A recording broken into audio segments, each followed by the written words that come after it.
আমার সাথে কোনো কথা নাই। এখন বলে কি হবে? কাকে দিয়েছিলেন বলুন তো? কাকিমা জানে না, কাকিমা জানে না। চিটিংবাজ, এই যে চিটিংবাজের বাড়ি।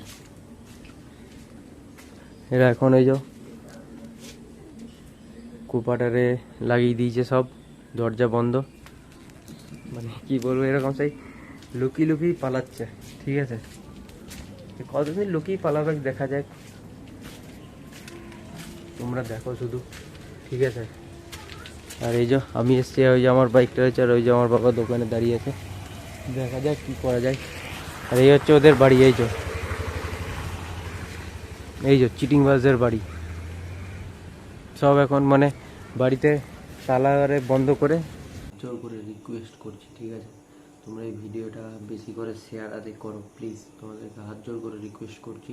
তোমাদেরকে আর কিছু করতে হবে না, শুধু ওই এটা ফ্যামিলিতে, বন্ধুদেরকে, সবাইকে সব জায়গাতে, হোয়াটসঅ্যাপ আর ফেসবুকের মাধ্যমে সব জায়গাতে ভিডিওটা ছড়াও। ঠিক আছে, আমাদের এরকমভাবে ফ্রড কেস সে মানে থানাতে তো কোনো রিয়াকশান নিচ্ছে না কোনো। ঠিক আছে, তো তোমাদের কাছে প্লিজ তোমাদের হাত জোর করছি। তোমরা এখানে ওর মা বলছে আমি কিছু জানি না। তো আমি কিছু জানি না এটা মানে কি, ওরা নিজেরাই থানাতে গিয়েছিল, ওরা নিজেরা থানাতে গিয়ে পথে লিখিত পরিত হয়েছে, ওরা নিজেরা সাইন করেছে। সেটা তোমাদেরকে আমি ফটোটা এখানে সাইডে দেখিয়ে দিচ্ছি, তোমরা ভালোভাবে ফটোটা দেখো। ওর মায়ের সাইন আছে, ওর দাদার সাইন আছে, ওরা নিজেরা স্বীকার করেছে। ওরা নিজেরা পার্টি অফিসে শুদ্ধ ওদের এখানে গিয়ে স্বীকার করেছে যে হ্যাঁ টাকা পয়সারে নিয়েছি। তো এখন বলছে আমি কিছু জানি না। আর এখানে যে পাশের যে ছেলেটার ছবি দেখতে পাচ্ছ, ওর নাম হচ্ছে বিট্টু শিকদার। ঠিক আছে, তো ও হচ্ছে আমার গার্লফ্রেন্ডের দাদা, মানে সুনন্দার দাদা আর কি। ও হচ্ছে 1 নম্বর ফ্রড কেস। এরকম লোক নিজের নামে, লোকের নামে ফাইন্যান্সারে মোবাইল আরে কিনে পথে বিক্রি করে দেয়।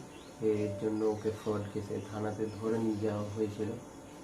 তো থানাতে ধরে নিয়ে গিয়ে আমাকে ওদের পার্টির লোক ওইখান থেকে বলেছিল থানার লোকের নাকি 3000 টাকা, টোটাল 5000 টাকা না 6000 টাকা লাগবে। তার মধ্যে আমি 3000 টাকা দিয়েছিলাম বাকি। মানে এখন এমএমসির থানাটা এমন হয়ে গিয়েছে যে যে কোনো কিছু কাজ আরে হোক, মানে কিছু দুর্ঘটনা হোক বা কোনো কিছু কেস আরে হোক, টাকা দিলেই সলভ হয়ে যাবে, এইরকম একটা ব্যাপার আছে।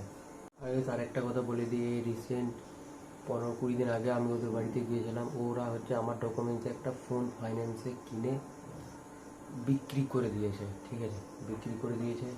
এরপরে কী হয়েছে, ফাইন্যান্সের লোক আমার বাড়িতে আসছে, মানে আসছেনি, কোথায় ফোনে ফোন করছে।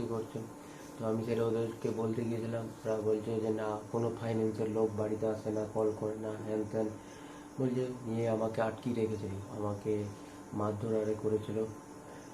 মানে ওই এদের পুরো ফ্যামিলিটা হচ্ছে ফ্রড। ওর মা মানে 1 নম্বর ফ্রড, ওর দাদা হচ্ছে 1 নম্বর ফ্রড, মানে কথার কোনো দাম থাকে না, সেই মানে জোর যার মুরুখটা থাকে না। এবারে পুরো ফ্যামিলি হচ্ছে মেয়ের ফ্যামিলি। তো একবার ফাঁসিও দিয়েছিল।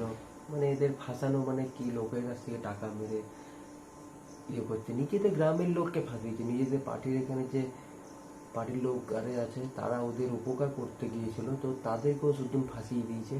থানার লোক তো একবারই পুরো ওদের উপর খোঁজে আছে যে একটা প্রমাণ চায়। আমাদের কাছে প্রমাণ হাজার প্রমাণ, তোমাদেরকে দেখাচ্ছি। এখানে সাইডে তোমরা এখানে দেখতে পাচ্ছ যে এটা হচ্ছে ওদেরই থানাতে গিয়ে লেখা হয়েছিল অ্যাডভোকেট দিয়ে পথে, যে মুহুরি যে থাকে অ্যাডভোকেট দিয়ে পথে লেখানো হয়েছিল। ওরাই নিজেরাই লিখেছিল, ওরাও ছিল, আমরাও। এই হচ্ছে ব্যাপার। এখানে তোমরা পুরো ফটোটা তোমরা দেখে নাও যে কী কী লেখা আছে না আছে। আর এর আগে যখন ঝামেলা হয়েছিল, ওর হচ্ছে একটা মাসিকে এনে রেখেছিল, একদম পুরো খিস্তি, মানে পাক্কা খিস্তিবাজ মাসি।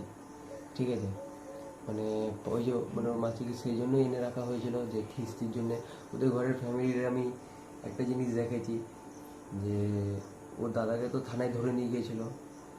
ও আর এমএমসি থানা তো পুরোপুরি ঘুষ খাওয়া থানা। ঠিক আছে, পুরো ঘুষ, মানে টাকাতে চলে। তো ওদেরকে থানার থেকে বলেছিল যে 5000 টাকা বা 6000 টাকা এরকম সামথিং দিতে, তাহলে ওদের ছেলেকে ছেড়ে দেবে, বিট্টুকে, এই ছেলেটাকে ছেড়ে দেবে বলেছিল। তো ওরা ওর দুটো মাসি, মানে বিট্টু আর সুনন্দা ওদের মাসি, ওর দুটো মাসি, দুটো মেসো দাঁড়িয়েছিল, কেউ 1 ফোঁটা টাকা দিয়ে সাহায্য করে না। ঠিক আছে, আর আমার কাছে চাইছিল। এই হচ্ছে ব্যাপার।